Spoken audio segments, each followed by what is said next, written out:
Well, Canon just lowered the price of their on-camera DM-E1D. And so in this video, we're gonna be talking about some of the features of this microphone. Is it worth the price that they have it listed at? And how are you able to use this mic to its maximum potential? Let's get into it.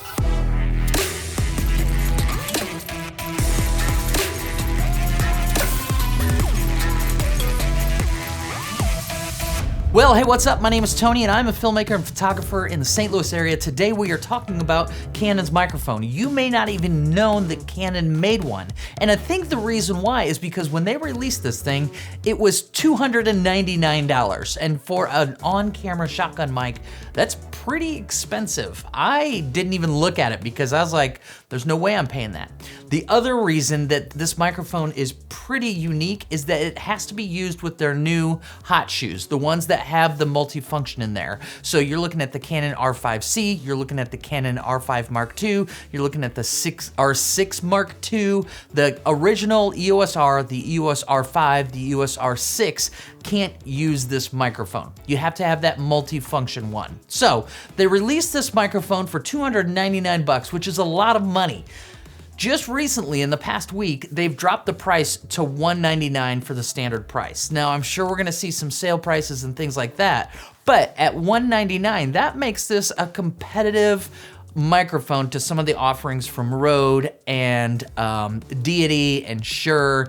But the reason that I picked one up is for one reason, and that is because it's connected to the camera and it natively talks with the menu system with no cables.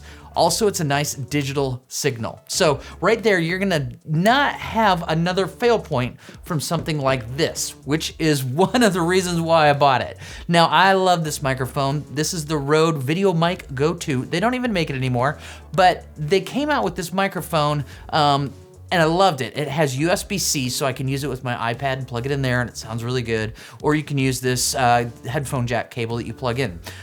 This thing died on me. It broke and I didn't have a microphone that I could use. And so I replaced the cable, which was fine, but then the mount on here started to fall apart. And so I had to get that fixed. And so this thing is dangling around and it's hanging by its cable and just a mess. And so I saw they dropped the price of this Canon one and said, I'm doing it. That way there's no cable, it's nice and clean, and it integrates right with the camera menu system. There's all sorts of reviews about this microphone online that say that it's just no good. And honestly, if you're looking for the best audio quality possible, there are other options. For this purpose and this type of microphone, what I'm using this for is to capture room ambient noise, or if I'm outside, you're capturing wind and you're capturing noise and you're capturing bugs and things like that. Or if I'm on the trail, I'm capturing wheels go by me, things like that. Make sure you get a close-up. It's the size of an anaconda. So that I can add the natural environment to my audio. A lot of times if I'm indoors, I take off the dead cat and I just have it like this, capturing environmental audio. Now, if you're trying to capture some dialogue, this microphone isn't gonna be great unless you've got it really close to your face. I wanted to give you a sample of what this sounds like. Right now, I'm shooting on the R5C with the Canon mic, and I've got a 16mm on this thing, so I'm close. Maybe, I don't know, 16 inches away from the camera, and I don't have the attenuator on, I don't have the low cut on, and it's just on the mono shotgun style. So, pretty simple setup. This is what you would kind of use for a vlog setup though. The reason that this microphone works really well is because it has the digital signal that goes right into the camera. There's no cables. And then this other feature that is very nice, and that is if you hit this button on the back of it, it takes you right into the menu systems. Now, I have both the R5C and the R5 Mark II, and that menu button works with both cameras. That's a really nice feature. You can instantly get to all of your camera settings for the microphone right by pushing the button on the back of that. And with the R5C, that actually works while you're recording. If you're on the R5 Mark II, this little button while you're recording does nothing. There's so many things that I'm not crazy about the R5 Mark II.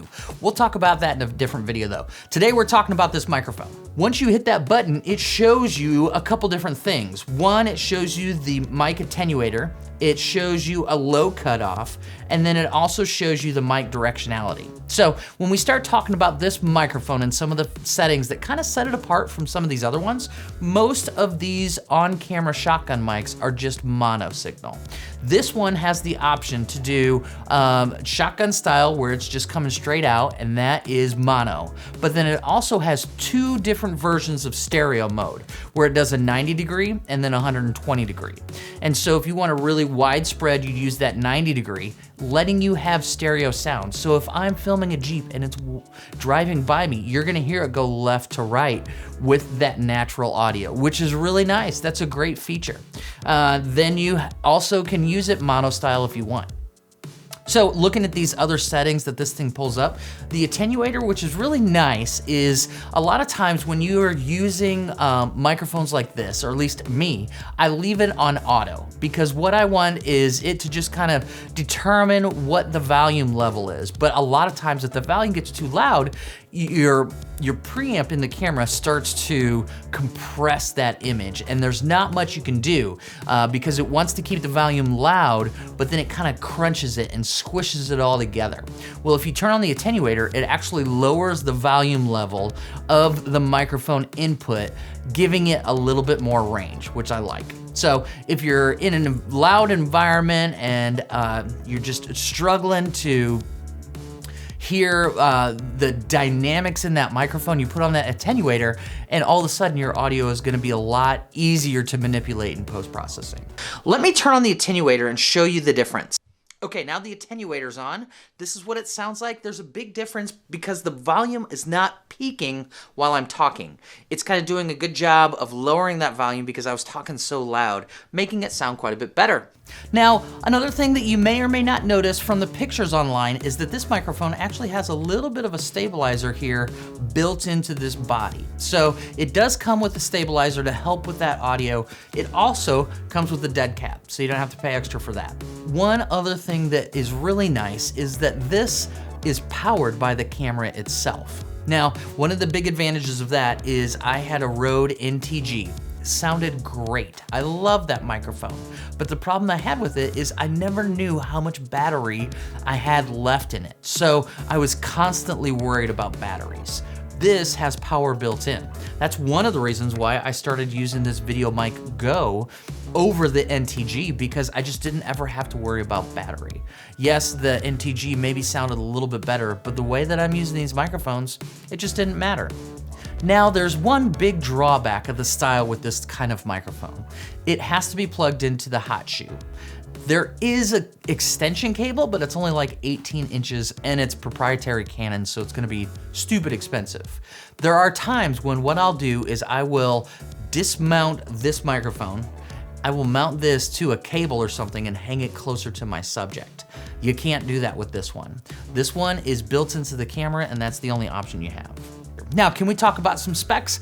I was watching a whole bunch of reviews on this video, and there's a lot of people that say that they struggle with the 10 hertz to 10K because our ears can hear more than that, and most microphones in this class can do well beyond those specs.